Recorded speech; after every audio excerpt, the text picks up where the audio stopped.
I've got a multi set up here with a variety of different sounds. Some of them are loops, some of them are multi-samples. And in this video, I want to take a look at the mixer and the effects. Now, we get to it with this icon up here, and this will bring us to a DAW style mixer. And as usual at the top, we can click and bring up the instrument browser if we want to change instruments, just like most of the windows do. Now, we have here a lock button where we can lock the effects in place so that when we change instruments, we're not going to be changing the effects strip. So if we find some settings we like maybe I like this for the drums, I can lock that and then try some different drum kits. So we have here our 5 insert slots where we click and we can call up a variety of plugins. And we can edit the plugins by clicking these little disclosure triangles. And then we just single click on the next insert slot to display the controls for the plugin that's called in there. Or we can click this and see an effects rack for, in this case, there's 3 insert plugins. So if I'll click that, we'll see the 3 inserts there and the 2 empty slots. And we can use this to navigate to which part we want to view the effects rack for.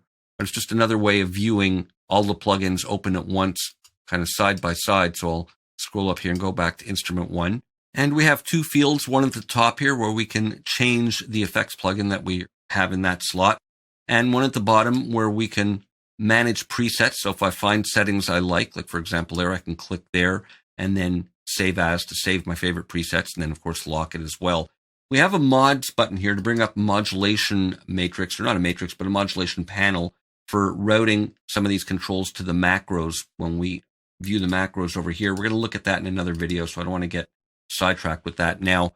But this is the basic, simple part of the effects rack. So there's a little power button for each plugin in the 5 insert slots. We can turn them all on or off together and lock them all as well. So let's close that panel up and go back to the mixer and just continue looking at this. So I'm going to click this to close the disclosure triangle, and we see the overview. So we have over here a send knob. We can send to one of 4 different send effects. We click on that, and this knob will remember the amount uniquely for each of the sends. And we have panning over here, volume, solo, mute, and then we can route to the discrete outputs if we're using a multiple output version in our DAW or in the standalone mode to the individual outputs on the audio interface. Now we scroll to the end of the mixer to get to the 4 returns for these sends. And we have similar functionality here where we call up the plugins and we can pan them and adjust the level, etc. And we can then all route everything or sum it all in a master channel strip here, which again has another effects rack. So we can affect everything all together. And each of these sends can be either post fader or pre fader, and they're in post by default. So I have a little thing programmed up here on these parts. Let's just play it and put some of these effects to use and see how I can tweak it, just to give you a little idea of these controls in action. So here I have shaker and it's panned, and that's fine. Maybe I'll EQ it a little bit. I'm going to open the effects panel here and I'll boost this. And same thing, maybe I'll cut there. And just to show you a few little tweaks, I'm going to leave that as is.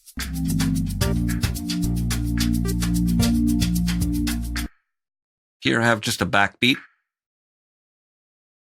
And maybe I want to call up a compressor here. Maybe I'll use the Black 76, which is taken from the T-Rax plugins.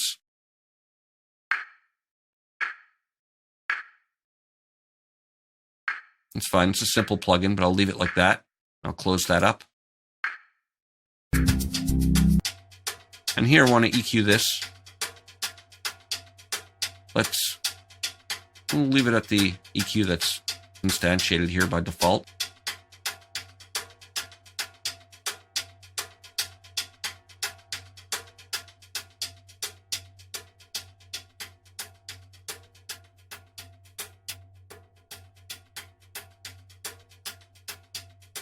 And that's good. Let me put this higher.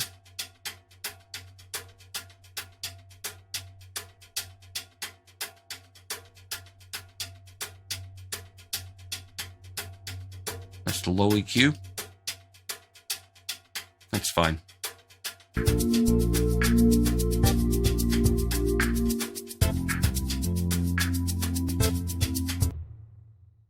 I have the bass drum. I'm just going to leave that one. I'm going to pan that.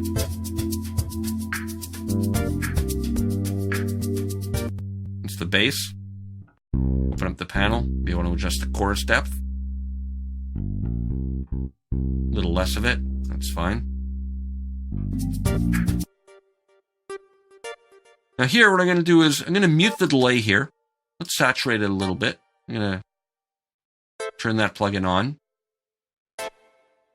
And that's getting some nice overdrive. I like that. I'm going to turn off the reverb here as well. And then on this sound, I'm going to turn off the reverb there as well. And I'm going to turn off this reverb. And I'm going to send to a bus and set up a reverb there. So I'm going to set up send 1. Dial up some send there. And then for this, I'm going to send to that for reverb. And I'm going to set up a send for the delay as well in a moment. Turn these off. So now let's go over to send 1. I'm going to set up the reverb there.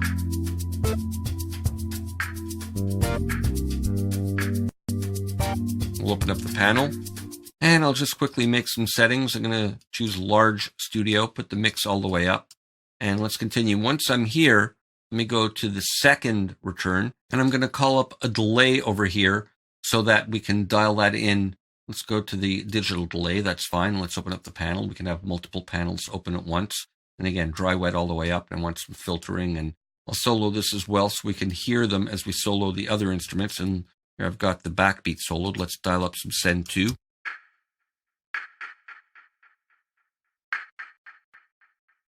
Okay, great.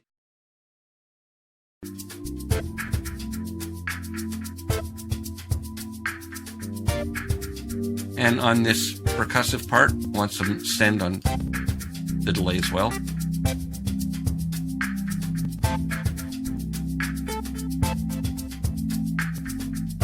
And then we can set the levels. And then finally on the master, we can put something else if we want, like maybe I want to put a limiter. Let's open the controls for that.